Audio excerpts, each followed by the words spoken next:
Hello, John Tierney here, and there's a diversion on the motorway which has sent us into Ballinasloe, so taking the opportunity to call into the asylum burial ground in Ballinasloe.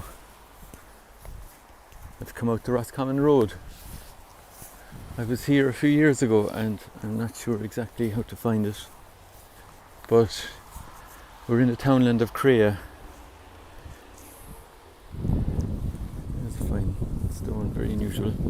Ballinasloe Cemetery, Crea Cemetery is that big space up there. What is that? I don't know, 4 or 5 acres. And then the old historic graveyard is here, and we're in this. Ballinasloe is associated with the construction of one of the canals, and the stoneworkers who came with the canal works extended out into headstone cutting and carving, and you can see their influence on the stones here in this old graveyard. But that's not my main concern now. In terms of the Famine Graves project, I suppose thinking about it, we're looking at the archaeology of crisis and crisis situations for those conditions that prevailed in the 1840s.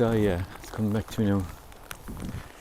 And you had institutional burials during the famine, and in order to understand how institutions bury people they have responsibility for, one of the first types of institutions I've been involved with are asylums, mental hospitals.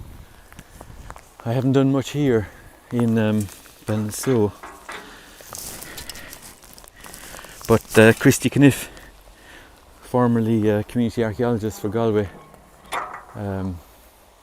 advised when I was looking into institutional burial grounds to come up here. Am I right? Yeah. So this, if I'm remembering correctly, in loving memory of deceased members of St. Bridget's Hospital, RIP. So I think that's Crea Catholic Church up there. There's a medieval ruined church up there. You can see a mass of the Fastigiata trees, and then the asylum is over there. So what are we? We're about 300-400 metres from the asylum, and so it's a full extension: medieval graveyard, modern cemetery,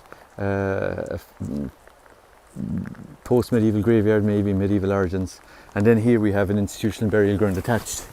Big boulders, I suppose, as a marker.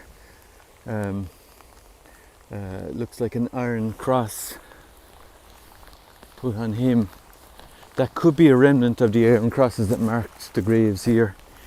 You know, archaeology is all about trying to understand what it looked like in the past, but based on the presumption that it's changed, and that what we see a place as is not what it looked like when it was in use. Yeah, look, when this place was in use, that's a cast iron cross.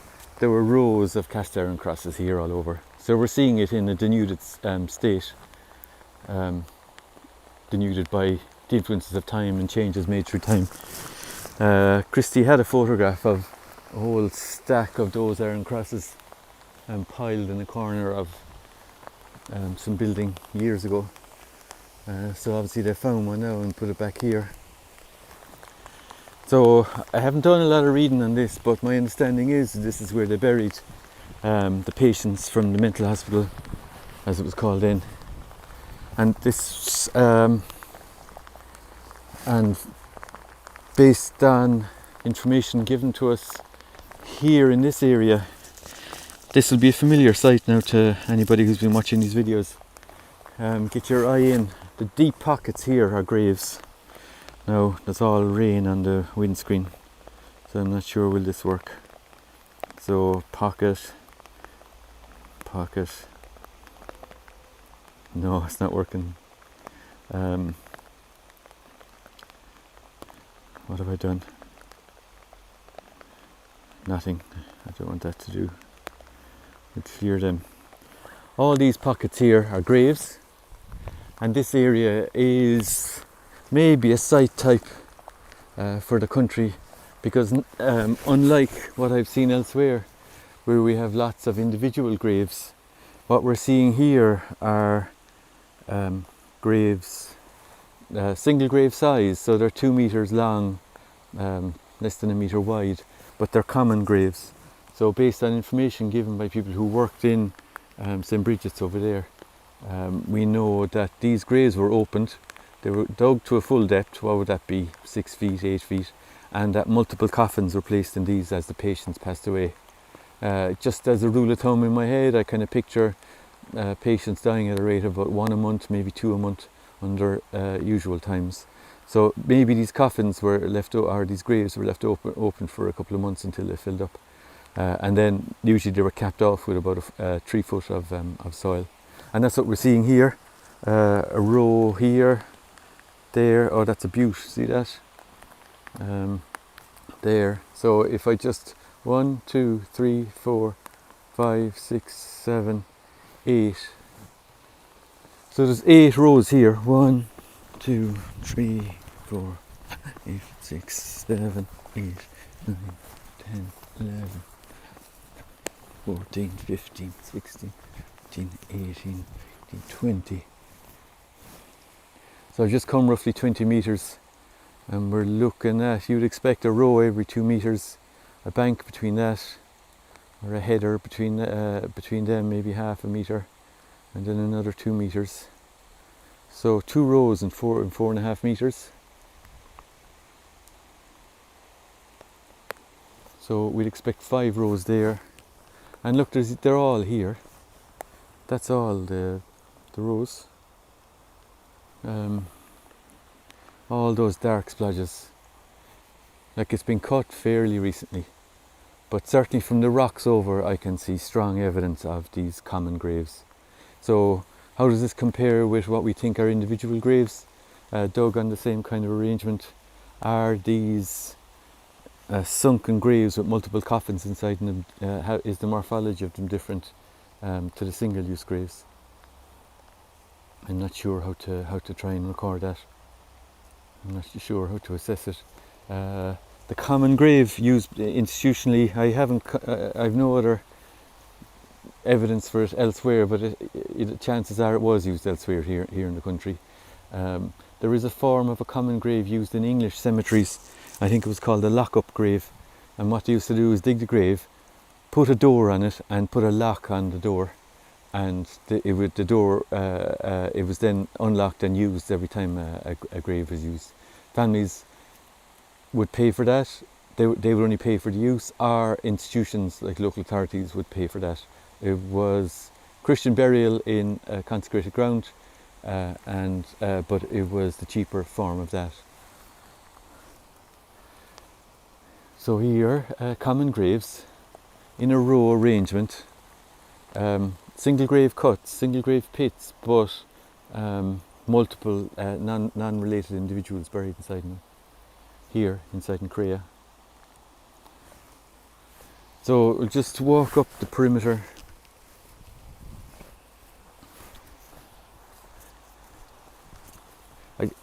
You see, in my head I have this picture of graveyards, the pauper sections of cemeteries, where, as far as I know, single graves were only used once. And the ones I'm thinking of, I suspect they're very sunken, that one coffin went in maybe on the full 6 foot, and then that's 5 foot of soil, and then when that collapses, the whole thing sank down. That seems very deep if it hasn't been filled. Whereas these ones aren't very deep, even though we know that all this area are common graves. You can see, well, I can see it here now. The darker grave hollows have banks between them. It's kind of been caught by the line of the lawnmower as well. It's lashing here now. Great big ash trees, big sycamores here on the edge. The ash trees are planted in a line. One very mature fella there. They seem healthy enough. Well, that fella, I don't know. Beyond. One deep hollow there. It's not. I think what happens in trees or in graveyards, oh, that's not an ash tree, that's a big sycamore.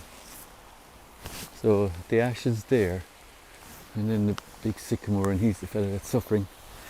Trees planted in a graveyard, they feed off the nutrients in the ground, and I think they're part of what we call bioturbation.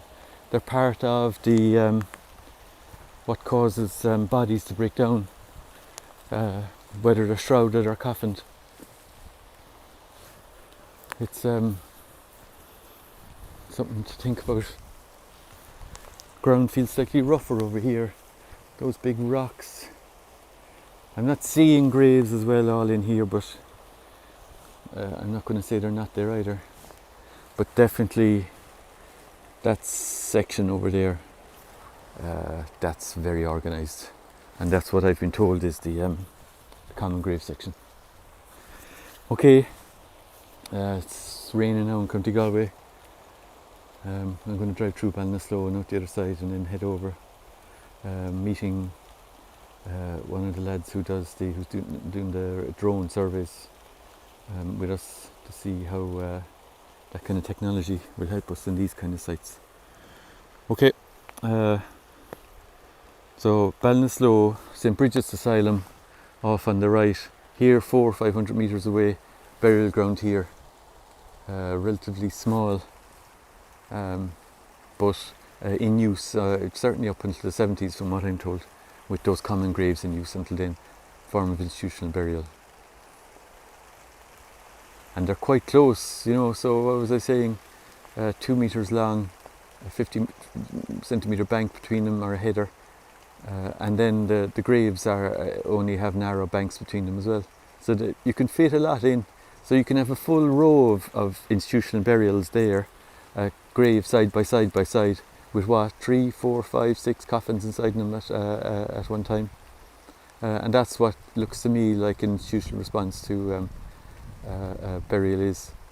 So a very good example of that. Okay, over and out. Slán.